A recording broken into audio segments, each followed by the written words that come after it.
Bonjour et bienvenue dans notre nouvelle exploration.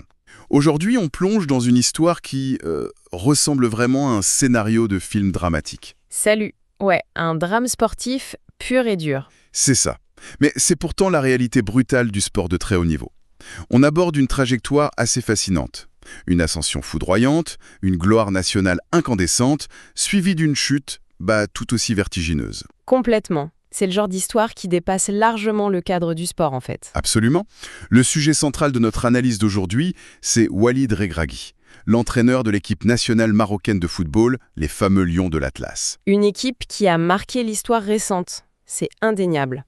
Et pour bien comprendre, nos sources pour cette plongée reposent sur une analyse comparative assez volumineuse des arguments entourant le récent déclin de cette équipe. C'est un document très polarisé.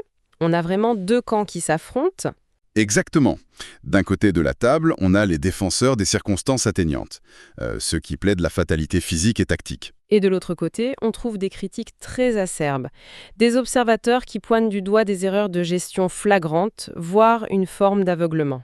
Et je tiens à le préciser pour notre audience, notre mission ici n'est pas du tout de juger ou de désigner un coupable. Pas du tout. Non, le but c'est d'exposer clairement les deux visions qui s'affrontent dans nos documents de manière totalement neutre. Voilà. L'objectif, c'est vraiment de comprendre la mécanique d'un tel revirement.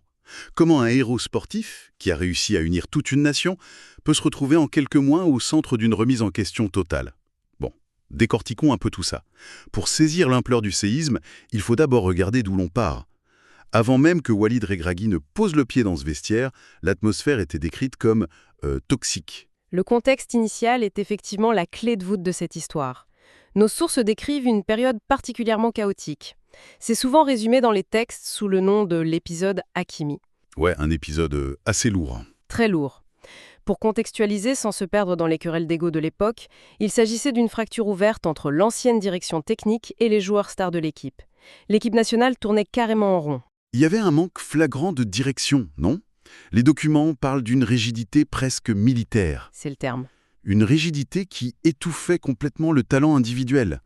Les joueurs semblaient jouer avec le frein à main. Ils étaient perdus dans un système qui ne valorisait pas du tout leurs points forts. Et le pire dans tout ça, c'est que la connexion avec le public marocain s'était dangereusement effritée. C'était un groupe qui cherchait désespérément son identité. Et ils étaient englués dans une spirale négative où la confiance était quasiment inexistante. Du coup, prendre les rênes d'une sélection dans ces conditions, ça exigeait bien plus que des simples compétences de tacticien. Absolument. Il fallait un véritable gestionnaire de crise. Quelqu'un capable de réparer des égos meurtris. Et c'est là que le contraste avec l'arrivée de Regragui est décrit dans les documents comme un choc thermique. Un électrochoc. Ouais, il n'a pas simplement changé le schéma tactique pour passer à un 4-3-3 plus moderne, par exemple. Il a transformé l'écosystème entier de l'équipe. Les textes soulignent vraiment l'apport d'une philosophie totalement inédite, une approche basée sur l'intelligence émotionnelle et la proximité. Et soudainement, une énergie nouvelle parcourait le camp d'entraînement. C'est fou de lire à quel point l'ambiance a changé vite. Il a dissipé la paranoïa qui régnait, il a instauré un climat de confiance mutuelle, traitant les joueurs non plus comme de simples pions sur un échiquier, mais comme de vrais partenaires. Des partenaires d'un projet commun, ouais. La dynamique d'un groupe au bord de l'implosion a été réinitialisée en un temps record. Ce qui est particulièrement fascinant ici, c'est la traduction immédiate de cette nouvelle atmosphère en résultats concrets. Et à une échelle que personne n'aurait osé prédire, franchement. Il revient longuement sur ce fameux exploit, la 4e place lors de la Coupe du Monde au Qatar. Un truc de dingue. Dans les annales du football africain et mondial, cet accomplissement a provoqué un véritable séisme. Les grandes nations du football ont été totalement prises de court par la solidité de cette équipe. Mais au-delà de la performance chiffrée, c'est l'impact sociologique qui retient l'attention des analystes dans nos sources. Ah oui, l'impact sur les gens. Voilà. Regragui a accompli l'impensable. Il a restauré un lien quasi mystique entre les supporters et leur équipe. Les sources regorgent de détails sur cette dimension psychologique, et ils utilisent un terme très fort d'ailleurs. L'anima. C'est ça, la création d'une véritable anima, une âme collective dédiée à la victoire. L'entraîneur a insufflé un état d'esprit qui a transcendé le simple cadre sportif. L'engouement a rallié des millions de personnes, même ceux qui d'ordinaire ignoraient totalement le football. C'est là qu'on voit la force du truc. L'expression « lion de l'Atlas » a d'ailleurs muté dans l'inconscient collectif. Ce n'était plus un simple surnom sportif, c'est devenu une marque déposée, un standard d'excellence et de résilience. Et les documents mettent particulièrement en lumière l'effet sur la diaspora. C'est super intéressant. Des joueurs nés et formés en Europe, évoluant dans des clubs de l'élite mondiale, ont retrouvé une ferveur inouïe. Représenter le drapeau marocain sous la houlette de Regragui était perçu comme l'honneur suprême, quelque chose défendu avec une intensité viscérale sur le terrain. Mais bon, cette fusion émotionnelle, c'est une arme à double tranchant, non? Exactement. Et c'est là le piège. Lorsqu'un groupe atteint un tel niveau de communion, l'exceptionnel devient la norme. Le référentiel change du tout au tout. L'attente du public ne redescend jamais à son niveau d'avant-crise. Elle s'ancre fermement sur les sommets récemment gravis. Cette redéfinition des standards est le point de départ de la pression titanesque qui va suivre. Parce que l'état de grâce est par définition temporaire. Tout à fait. Et c'est là que ça devient vraiment intéressant. La transition post-mondiale marque une rupture de ton spectaculaire dans nos documents. Le retour à la réalité. Le retour aux compétitions continentales et aux matchs amicaux a eu l'effet d'une énorme douche froide. L'ambiance autrefois euphorique s'est alourdie. Même sans véritable enjeu, s'est transformé en référendum sur la capacité du groupe à maintenir ce niveau stratosphérique. La moindre passe ratée, le moindre match nul devenait un drame national. Sous le poids de cette exigence démesurée, les fondations ont commencé à trembler. L'analyse comparative détaille une détérioration mesurable des statistiques. Et plus grave encore, une perte de l'identité de jeu. La capacité défensive et les transitions fulgurantes qui avaient terrassé des géants comme l'Espagne ou le Portugal, elles semblaient s'être évaporées. L'équipe paraissait lourde, prévisible, incapable de dicter le tempo face à des adversaires supposés plus faibles, surtout lors des échéances continentales. C'est vraiment l'une du problème exposé dans nos sources. Face à cette chute de régime, l'explication réside-t-elle dans une usure naturelle et des facteurs extérieurs ou dans un aveuglement managérial? C'est la grande question. L'argumentaire de ceux qui défendent le bilan de l'entraîneur repose sur des données très pragmatiques. La première ligne de défense, c'est l'épuisement physiologique. C'est un facteur indéniable. Le parcours au Qatar a poussé des organismes déjà très sollicités par les calendriers infernaux des clubs européens, bien au-delà de leurs limites. Nos sources notent une cascade de blessures post-mondiales. Et ça a touché la colonne vertébrale de l'équipe. Et un système tactique, aussi brillant soit-il, s'effondre si les exécutants clés sont à l'infirmerie ou jouent sous infiltration. Le deuxième argument majeur du camp de la défense, il est d'ordre tactique. C'est la fin de l'effet de surprise. Les adversaires ont décortiqué à la vidéo les moindres mouvements de l'équipe marocaine. Ils ont très vite compris qu'il suffisait d'adopter un bloc très bas, de fermer les couloirs et de forcer les lions de l'Atlas à faire le jeu pour les neutraliser. La défense souligne que Regragui donne les consignes, certes, mais il ne chausse pas les crampons. Si les circuits de passe sont bloqués par un adversaire hyper défensif, la responsabilité des joueurs sur le terrain est engagée.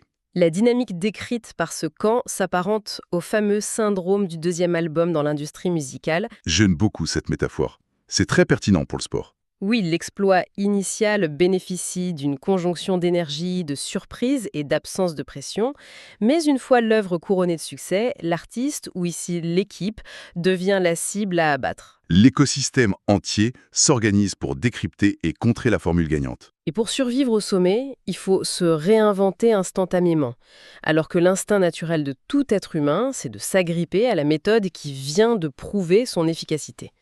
Ce piège psychologique explique en grande partie l'inertie observée.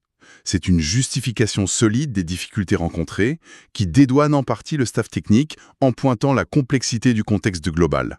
Sauf que le camp adverse, dans nos documents, balaie cette fatalité d'un revers de main. Ah oui, ils sont pas tendres. Pour les critiques, l'argument de l'adaptation des adversaires est précisément ce qui accable l'entraîneur. Ils estiment que la complaisance s'est confortablement installée dans le staff technique, transformant les forces d'hier en faiblesse béante. Le refus de changer de partition quand la musique sonne faux, c'est vraiment au cœur de l'acte d'accusation. Si l'on relie cela à une perspective plus large sur la fonction managériale, l'essence même du métier d'entraîneur de haut niveau réside dans la gestion de l'imprévu. C'est-à-dire ? Les blessures, la fatigue chronique des joueurs, les adversaires qui lisent votre jeu et s'adaptent, ce ne sont pas des anomalies, ce sont les composantes de base de la compétition. Selon cette grille de lecture analytique, on n'évalue pas un leader quand son plan principal fonctionne à merveille.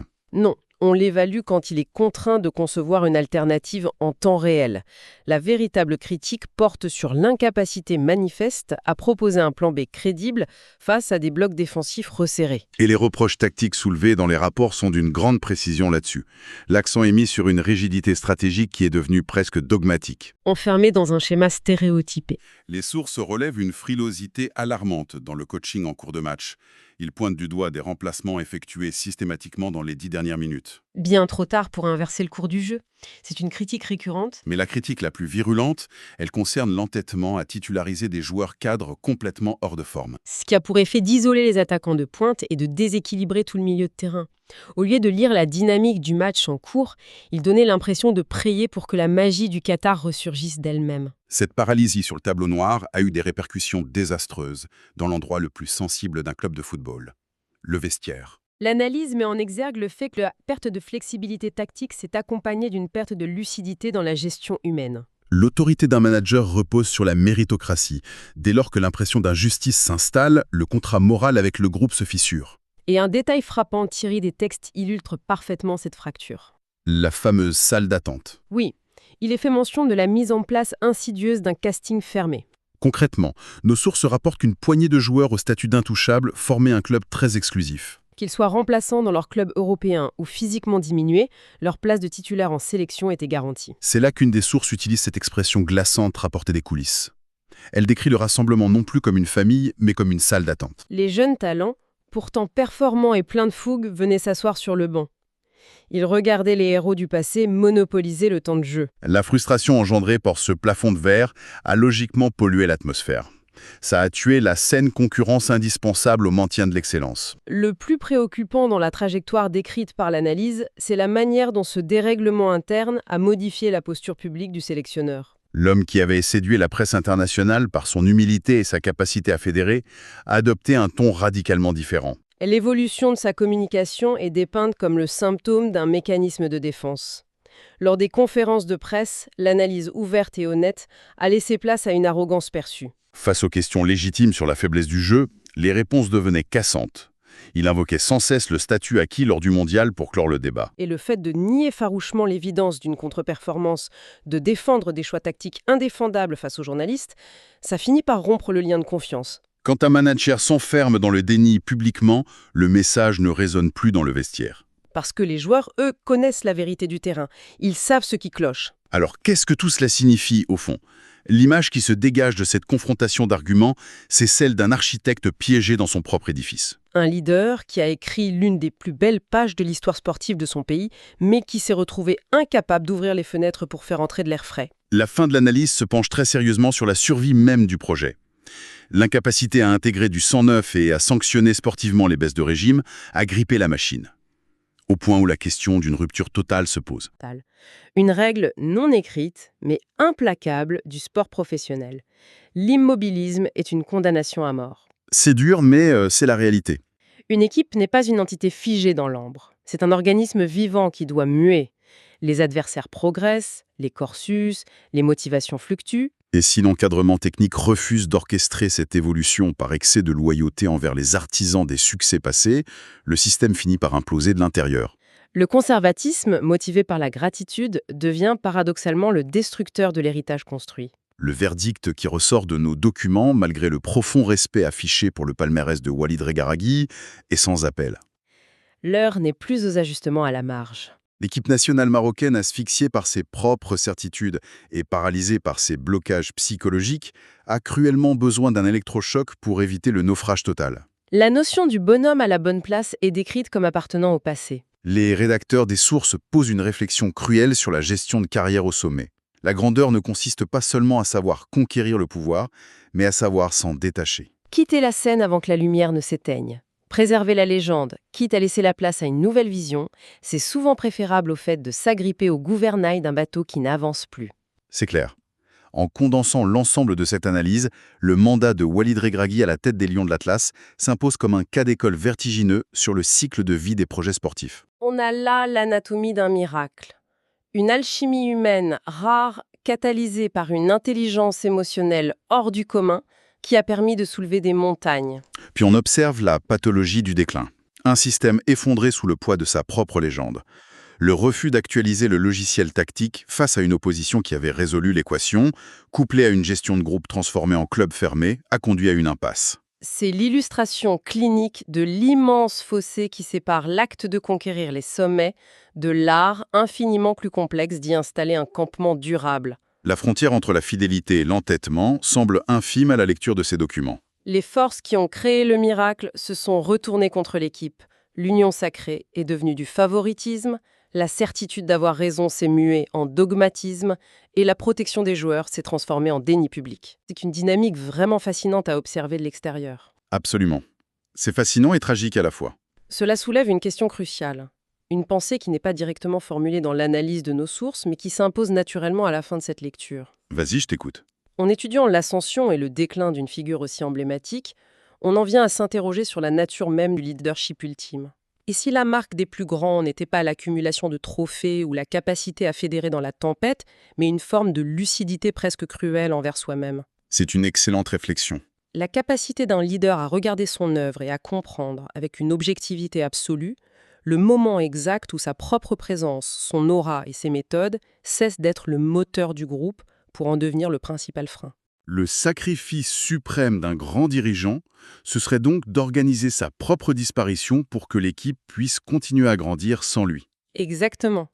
Savoir se retirer pour le bien de l'édifice qu'on a soi-même construit. C'est sur cette perspective vertigineuse que se termine notre exploration. La dynamique de pouvoir, le poids de la gratitude et le courage de la remise en question sont des thèmes qui résonnent bien au-delà des limites d'un terrain de football. Un immense merci à notre audience d'avoir suivi cette analyse complexe. Nous espérons que cette plongée aura offert à chacun de nouvelles clés de lecture pour décrypter l'actualité et nous invitons quiconque écoute à maintenir cet esprit critique, particulièrement lorsque l'on observe la trajectoire